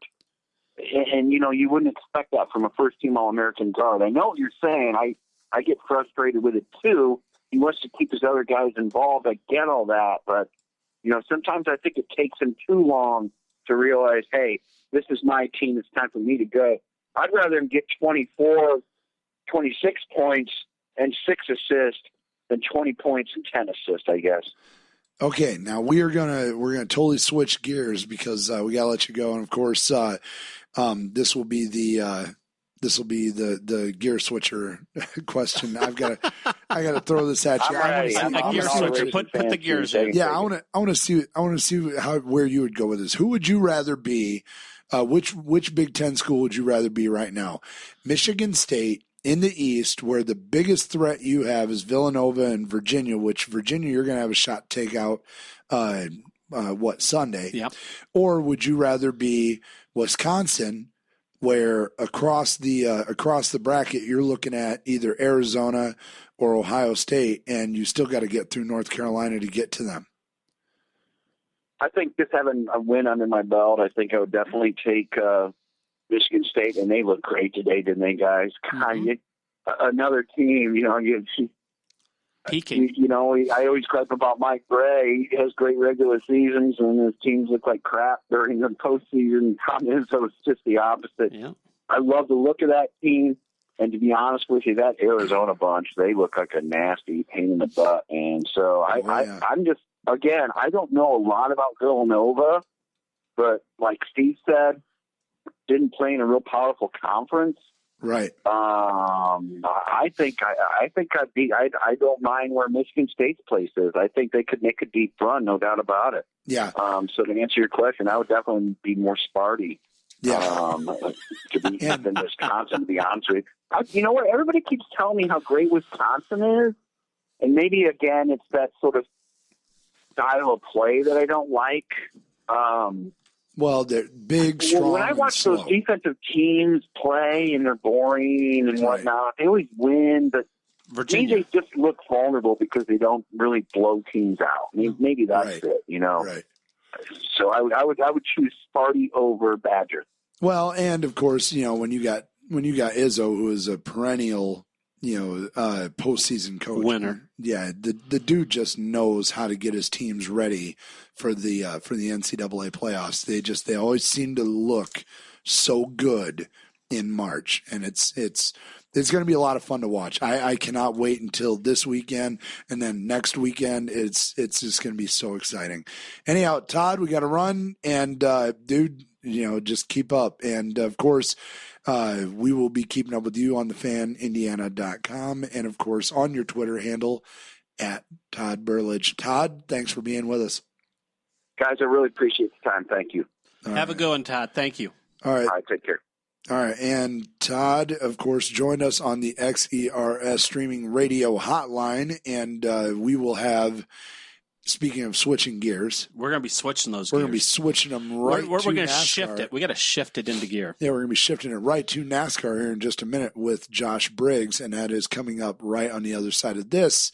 You're listening to the Cheap Seats on XERS Radio. Hey, how's everybody doing out there? Mel Williams, XERS Radio. Be sure to join me Monday nights, 6 p.m. to 8 p.m. for the Michiana Scene. We'll be showcasing local musicians, playing their music, and listening to their stories. And they all have great stories. So come on out to Pleasant Valley every Monday night at 6 p.m. Michiana Scene on XERS Radio. See you then. Wow. Monday nights. Hey guys, it's the bartender for Rock Sports Bar and Grill in downtown Mishawaka, Indiana. Football season's upon us, and there's no better place to catch the game than Rock Sports Bar and Grill. Along with the best collection of memorabilia from your favorite sports greats to all the games on our big screens, Rock's has you covered. Our menu features something for everyone. Amazing sandwiches and wraps, and the best burgers around, including the Rockstar Overdose. It's 2 half-pound patties served with bacon, cheddar cheese, piled high with french fries. Make sure you got your cardiologist on speed dial for this one. Find us on Facebook to check out our daily food and drink specials that are sure to be great for your gut and easy on your wallet. We've got you covered in between game days too. Wednesday night is trivia night where you can match wits with your buddies for great prizes. And during football season, tailgate Thursdays featuring dollar dogs, tacos, and fries. And every weekend, Rock features great acoustic music from some of Michiana's finest artists. Come see why there's no better place to get your fan fix than Rock Sports Bar and Grill, located in the Yorktown Center Building and downtown Mishawaka. For those who come to Rocks, we salute you. Where do you go when you're looking for great food, a cold drink, and some of the best local live music? I go to the Phoenix, located on the corner of Lincoln Way and Main Street in historic downtown Mishawaka. Thursday nights, it's open jam with $2 well drinks. Friday and Saturdays, there's always live music with no cover charge. Great food, cheap drinks, excellent service. The place to be is the Phoenix.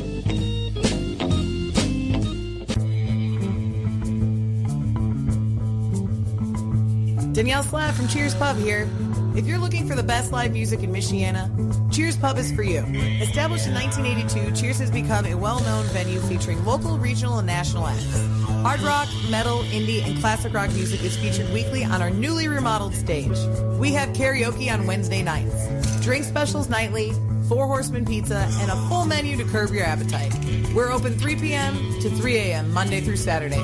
Located at 103 Dixie Way South in Roseland. Cheers Pub, where friends become family.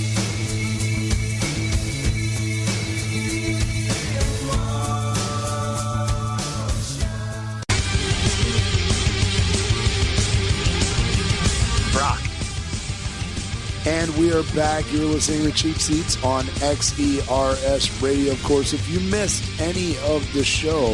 Why would you miss it? I have no idea. Probably because you're watching college basketball today. But if you missed any of the show... They're in a break right now. You should be listening. There you go. If you did miss any of the show, of course, you can always check it out live right here every Friday night from 6 to 8 p.m. Or you can check it out on Spreaker or iHeartRadio. Of course, we are one of the top-rated shows on iHeartRadio now, and I thank you very much for that. And we also would like to thank one of our good buddies who is with us right here, right now. That's right. And that is Josh Briggs. Josh, how you doing? Good. Nice to be back on, fellas. How we all doing? Well, we're rolling down the track. That's right. We're taking consistent left turns. Getting ready for That's right. Getting ready to head to California, and right. Saw your Fast Four a little bit earlier, and Steve had a few questions about it. I sure did. I didn't see Kevin Harvick listed in there, and I mean, this is a guy that's been just crushed it so far in the early season. What's going on with that? Well, Kevin Harvick, he did win back in 2011 with a thrilling last lap pass on fellow California kid Jimmy Johnson.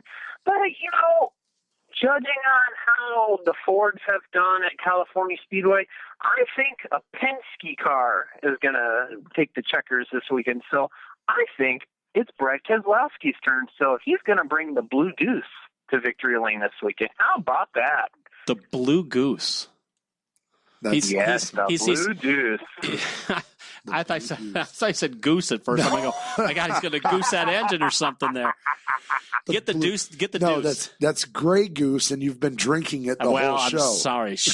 Uh-oh. So no. Now, one thing I noticed is that two California kids, the Hendrick boys, Jimmy Johnson and Jeff Gordon, both not on your list of your Fast Four.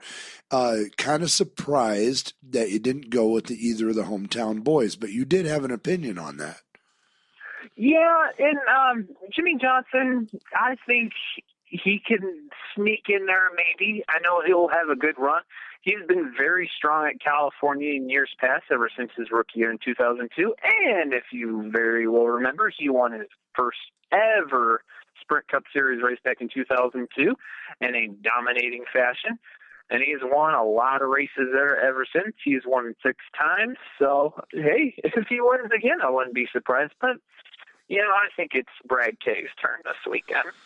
So what are some of the things that you really have to concern yourself with a track like California versus what we've seen so far this year? Some of the tracks we've seen, like, in Phoenix and, of course, in Daytona. Well, definitely with California, its pavement has aged. It's been around since 1997. It has not been repaved ever since. So it's very, very, very bumpy, very gritty, very worn down. So those cars, you're going to expect them to be sliding around, and it's going to really, really, really be a challenge on the driver's upper body strength to be steering those 300-pound cars around the track as big as California. So, yeah, it's going to be a handling race for sure, and I think the people who like those types of racetracks are guys like Brad Keselowski, Kyle Larson, who very, very closely won his first career race there last year. And then also David Reagan, who will be driving the car number 18 that went to victory lane in this race last year with Kyle Busch. And a little sidebar, it has been 1 year since Toyota's last victory coming at Auto Club Speedway in California. And you know what? For my fourth guy in the Fast Four, we're going to have to go with none other than Martin Truex Jr. I called it audible. I was going to go with Jamie McMurray, but I'm going with Martin Truex Jr. This guy has been on a roll. In 4 races this year, he's had 1 top 5 and 4 top 10 finishes, and he's 4th in points for Furniture Row Racing out of Denver, Colorado, a small team that's not in North Carolina. So we're going to go Keselowski, Larson, Reagan, and Truex Jr. for the Fast Four. Now we've gone a couple races in now. Are we seeing any trends at all that might play out here as we keep moving forward? Well, definitely. You've seen Kevin Harvick. He's not going to be fooling around this year. That's sure. With 2 wins, he's gotten either first or second this whole season so far in 4 races, and that hasn't been done in a long time. And then Martin Truex Jr., he's establishing some consistency with the 78 team. And then, other than that, it's just been the poor performances of Jeff Gordon and Tony Stewart. I mean, what's going on with that? I mean, everyone expected this to be the year that Jeff Gordon really his last year, he's going to go out with a bang, and so far it's been pretty much a whimper. Well, you say he's going out with a bang. He's been banging into all the walls. Yes, he has. He's tested out the concrete. Yeah, so hopefully things will start changing for these two because, a lot of fans I've seen online, they're starting to want to jump off the bandwagon, and I hope they don't because these two guys, they're just in a funk. They'll find a way out. I mean, there's still plenty of race time left. Tony left. Stewart's won here. Jeff Gordon's won there, so you never know. I mean, it's still plenty of race time. Now, as we take a look at it, we have a Busch back too. That's right, Kurt Busch, and man, what a great performance he put on at Phoenix last week, finishing in the top 10, leading a few laps, and so far this weekend, if you've been paying attention, they had a practice earlier on to get ready for qualifying. Right. He was on top of the board, so I wouldn't be surprised to see Kurt Busch get a top 5 this weekend, and he's won at California before. But we'll see what he can do. But it's just great to see him doing so well in his return. Yeah, and with the whole thing, I mean, with the suspension by NASCAR, did they ever come out and apologize to him, or is this just basically, hey, you're back in, go race?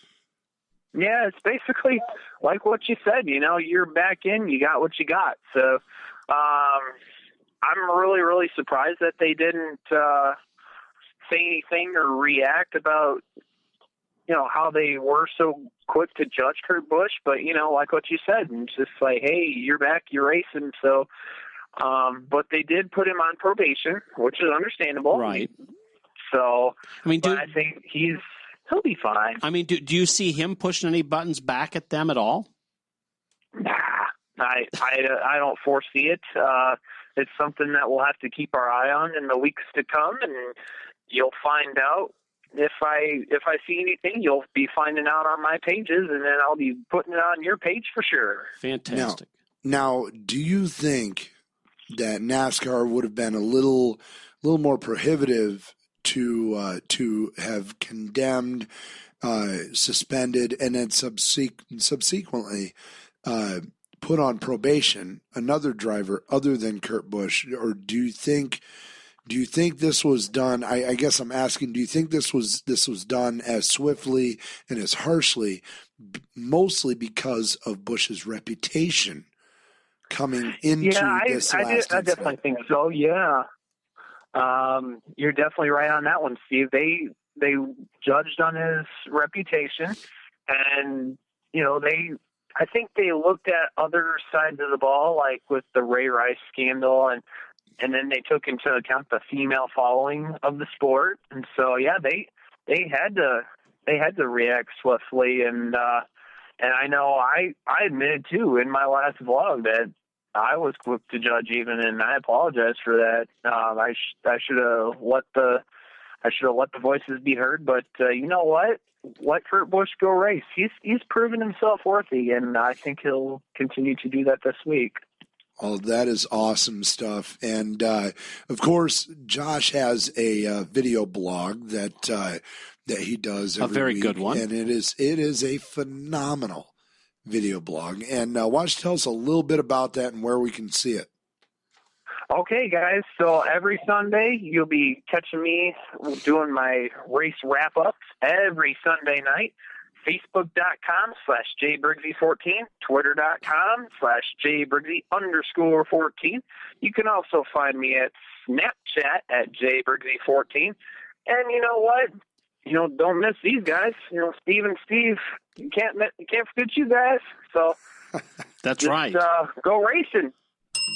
There you go. There you go. Shameless plug, Bill. Thank you. That is awesome stuff. Well, Josh, I can't wait to drop the green flag. Now, in the meantime, do you watch basketball at all? Have you been paying attention to anything that's been going on? Have you not checked the Briggsy out on bracket Facebook? Was pretty abysmal yesterday, but today we are undefeated. So that's good. My overall record is 18-8 at the moment. I tell you, see, Josh, the thing is I watch you on Facebook and follow you, and I saw you put up your bracket. I saw that you picked Kentucky to win it all. As did I. I mean, that's a no-brainer. What? See? Now tell Mr. Willis that Kentucky is no-brainer. I apparently have no brains because I think Kentucky is. When you're doing it for money. I don't believe Kentucky is going to win it all. Anyhow, either way, yeah. I liked your picks, Josh. I really did. Well, there we go. Well, thank you very much.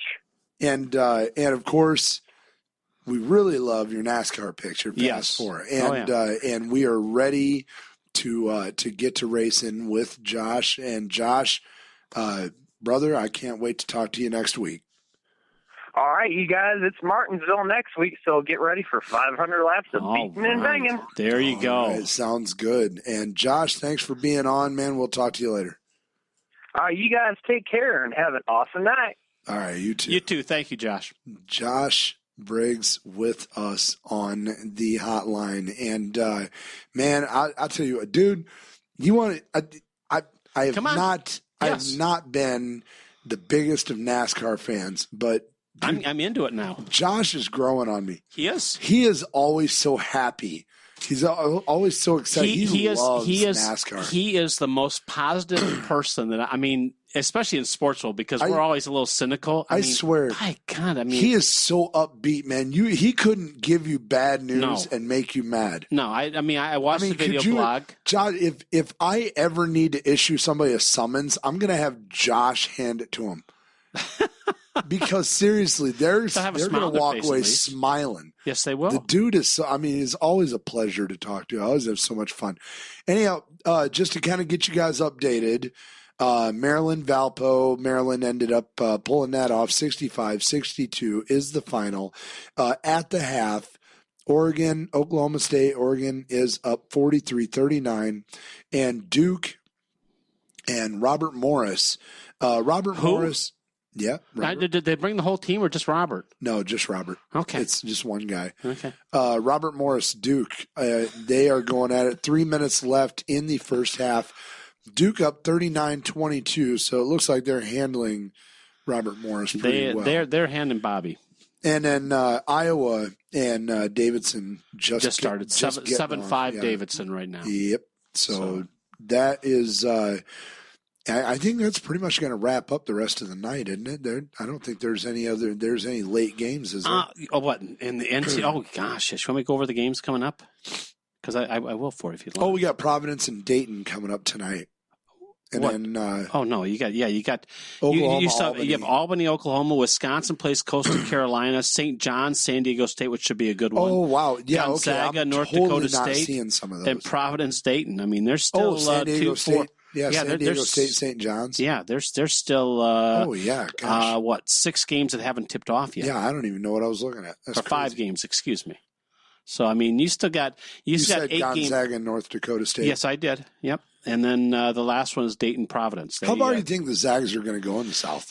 I've got in one of my pools, I've got them going to the Elite 8, and the other one I've got them going to the championship game. I don't know about all that. They're just so tall and so physical, and they do move. They got some speed. You know who's my sweetheart in this one? Who I really want to see do well in this one? Georgetown. I something about I want to see Georgetown do well in the South. I do. I don't know why. Maybe it goes back to It goes back to the days of Patrick Ewing and Sleepy Floyd and all those guys way back when they were just yeah, but obviously one big they man after another. beat up on Eastern Washington 84-74. They've got they got to play Utah next. That's going to be it's going to be a tough game. That's not going to be. I agree. Not going to be an easy game. No. And of course, if they get past that, eventually they're looking at either Duke or like San Diego State or even St. John's. St. John's not a team to sleep on either. They're kind of they're very similar to for an NC State, where if you, once again you go in underestimating them and you're going to get hit right in the mouth. They're going to hit you and you're not going to get it. Anyhow, I think the only second round or third round or whatever that's actually set, the only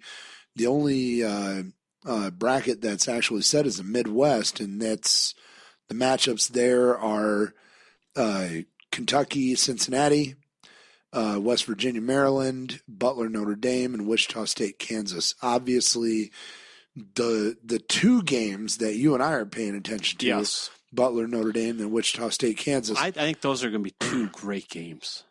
What about the thing? Notre Dame and Butler are going to close out the day tomorrow. They have the last game. What about West Virginia, Maryland? 5 seed, 4 seed. I think that's going to be good. Just proximity of where they're at, but I don't know. I mean, it's that should be a decent game to watch. To me.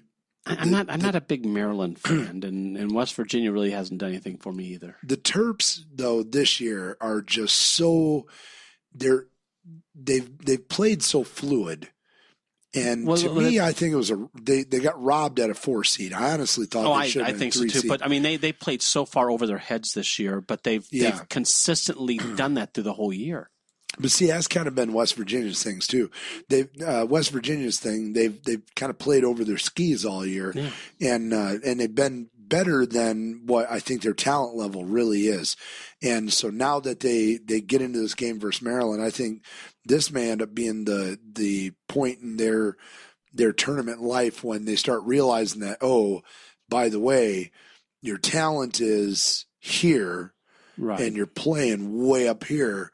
You're about to get knocked down to this level. So I think Maryland stands a chance to do some real damage to West Virginia. If that's the case, I see them up against Kentucky coming up next weekend because I don't see Cincinnati beating Kentucky. No way, shape, or form that's happening.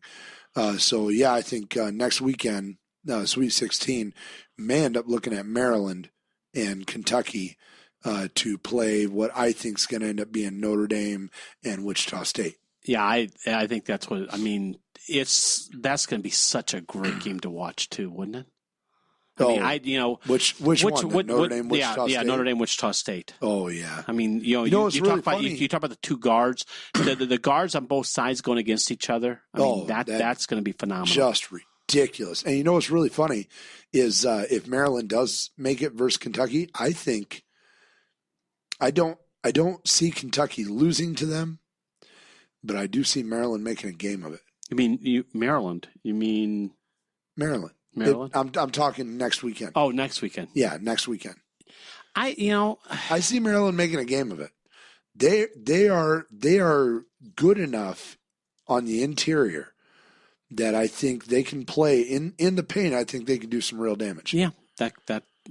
And that could be. I think, Kentucky, as deep as they are, as long as they are, as quick and just physical as they are, I just don't see anyone at this point competing with them, for a whole game.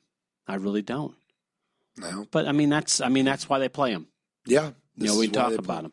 It's always said, all you got to do is get hot one night. Hey, I got a question for you. Yeah. How would you like to have free McDonald's hamburgers for life? How would I like to have free McDonald's hamburgers for life? Well, how much I like McDonald's hamburgers. Yeah.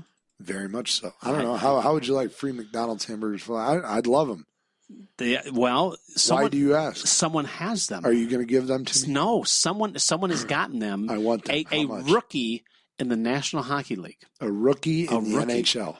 Andrew the Hamburglar Hammond. Now, why do they call him the Hamburglar? Well, his last name Hammond, but the thing is he's a goalie for the Ottawa Senators. And if you haven't seen this, the goalies on their mask, they always put some, different type of painting and everything on there. Sure. And as Hammond, he's always going by, he put the Hamburglar, on his mask. That's great. And the thing about it is, what's that done? Well, he earned that nickname back. He played at Bowling Green. And, this guy came up, Ottawa was having some problems with their goalie, having some different things. His first 12 games with Ottawa, he tied a record of giving up less than 2 goals or less to start a career.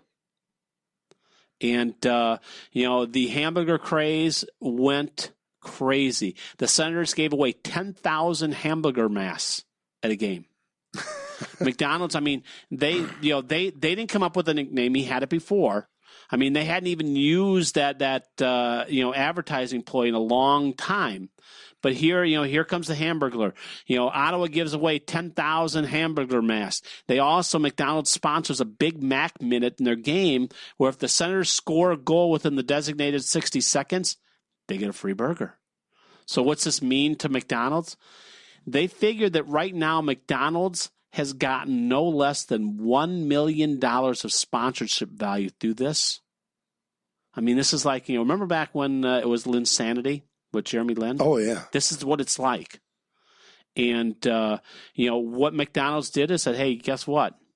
You have free hamburgers for life up in Ottawa. If you want to have, you come to McDonald's, you got free McDonald's for life. How would you like that? As we were talking, the hockey playoffs, they're getting down towards the end. I happened to watch the kid last night play, Ottawa playing Boston, and fighting for that last playoff spot in the East. And, this kid gave up 4 goals. That's what broke his streak. They still won the game. He made some tremendous saves. And for a rookie, watching him play, but just watching the Senators, I'm like, who the heck are these guys? This is the Ottawa Senators. They're the bottom dwellers. Man, I tell you, this is an up-and-coming team. And right now, I was telling you earlier, on both sides of the conferences, Boston may not make the playoffs this year. Right. And over on the west side, the defending champion Kings and the San Jose Sharks are both right now out of the playoffs. I know, which is crazy. Well, it is, considering that the Kings have won the Stanley Cup 2 out of the last 3 years, and San Jose has been in the playoffs, I think, 10 straight years. I think they and Detroit hold the record right now. They're holding, for the longest consecutive streak into the playoffs. Okay, and in honor of the Hamburglar. Okay. I've got to play this. I just found this on YouTube, and this is it. I don't know how good this is going to be for radio. What the hell? I love those. The Hamburglar, Mayor McCheese. Yeah, we're gonna enjoy this anyway. This is the Hamburglar appearing, and you'll hear the Hamburglar. He only had the one catch line. So here you go. How Hamburglar got his stripes. In McDonald's land a long time back, a stranger showed up dressed all in black. Rubble, rubble. He followed Ronald and Grimace that day and tried to take their burgers away. But he couldn't nab them, so he just grabbed them. Uh-oh. Who's that? The Hamburglar. Bye-bye. I'll stop this Hamburglar guy. Hamburglar. Bye-bye. And that's how Hamburglar got his stripes. Yipes. Nice suit. Wow! Wow! If you get on your computer and look at that, that was awesome. Go to YouTube and look up Ronald or look up what was that? McDonald's Hamburglar. Hamburglar. How he got his stripes. That was. I love the old marketing where they had Ronald and the Hamburglar and Grimace and Mayor McCheese and the Captain Hook and everything. Those were the good days of marketing. Oh, absolutely. And it's a shame. I remember they gave away all the glasses. I still have them. Oh, yeah. Those glasses with all that was back in the day.